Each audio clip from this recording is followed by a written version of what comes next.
I liked that show, though. I wish it would come back. I was just wondering, I guess you got answered, you might have answered it. How did you get into voice acting? And if for someone who would like to get into voice acting, what would you suggest? I won't cover the getting into voice acting because I did that pretty extensively, but I just have to move to the city, get an agent. But I got into voice acting because I was in a play with Laura Bailey, who plays Tova Rotunda in Fruits Basket, Lust and Full Metal Alchemist, Kid Trunks and DBZ. And she and I became friends, and she brought me up to the studio hoping that they would, give me a chance. And she was recording, and at the end of her session, Chris Bevins, who was her director on Dragon Ball GT, threw me the booth and asked me to scream, and I scream. And that was my audition for an audition for Case Closed.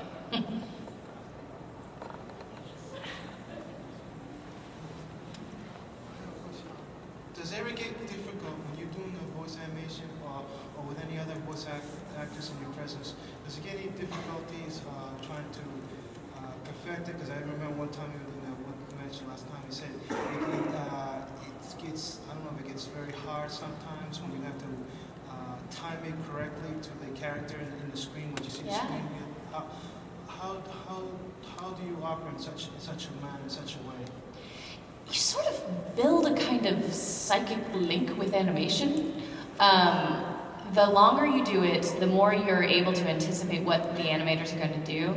And it gets more difficult with certain series, but it's very difficult to match up flaps, what we call flaps, which is the mouth movement of the character on the screen.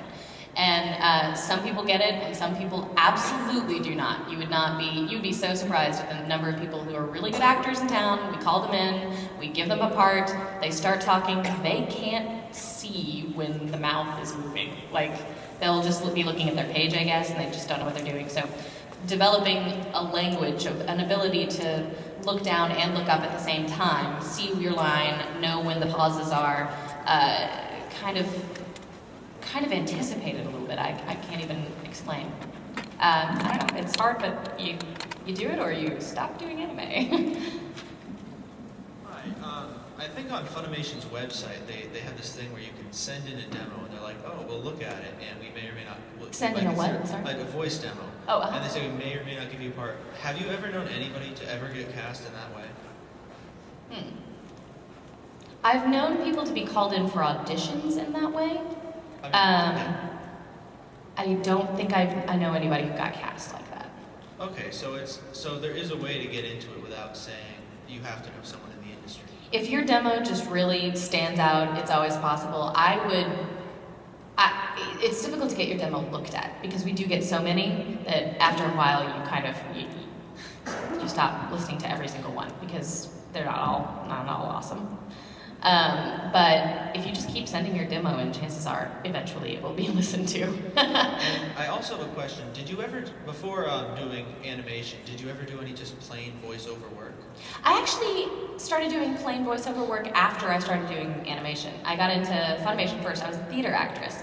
Got into Funimation, and then through this, I got an agent for voiceover acting, and now I do commercials and stuff. Okay, thank you very much. I got two for you. All right. One, do you believe the Kulan children must be stopped? I don't know, they're pretty cool. Their eyes are black. And what do you think about Sunny basing one of his characters in We Shadows on you?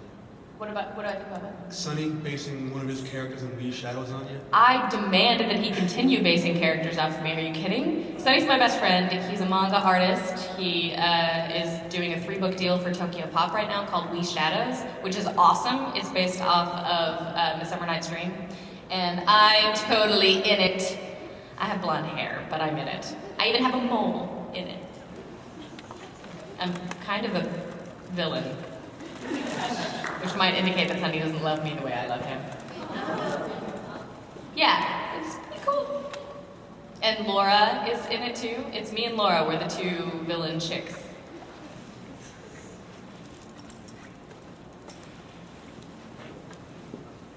Do it.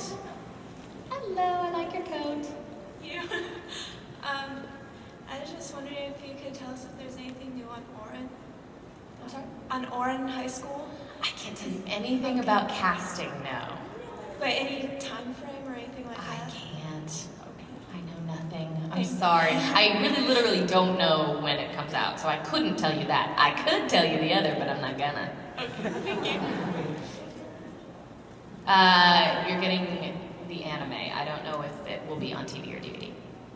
More of a comment than a question, but you said that you're a writer now for Funimation, right? I used to be, yes. Used I to don't be? have time. Well, when you were doing it, did you ever do Crayon Shin-Chan? I did one segment. I was terrible at it. I did one segment of Shin-Chan, and I have a whole new respect for those writers. It's really, really hard to take something that's already there and then come up with something completely different than was already there. Because it just seems it's like it's just as crazy as Ghost Stories. I don't know. It might be a little crazier. Yeah. I was just trying to like, what's that like in the writers' room? Just like whether you come on like it's almost like Family Guy type jokes. Yeah, that's the idea. Did you guys follow the script or just completely scrap? Completely scrap it. Okay. I mean, they have the translations. They can look at it if they want to, but usually they just completely scrap it. The idea is to do something different. Yeah. Yeah.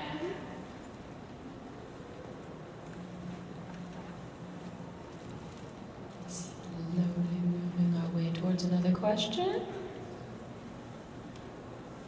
Hi. How often, if ever, do you look into the subject of a show? Like Fullmetal Alchemist, do you ever look into alchemy or anything like that? For Fullmetal Alchemist, I did. I actually, it was one of the first shows I directed. I guess it was the second show I directed. And I looked into alchemy just because I thought it was interesting and I wanted to know exactly what I could reference. I don't always do that, but sometimes. Did you look at both sides of alchemy? Because there's a religious side, kind of like philosophy, and then there's the scientific side.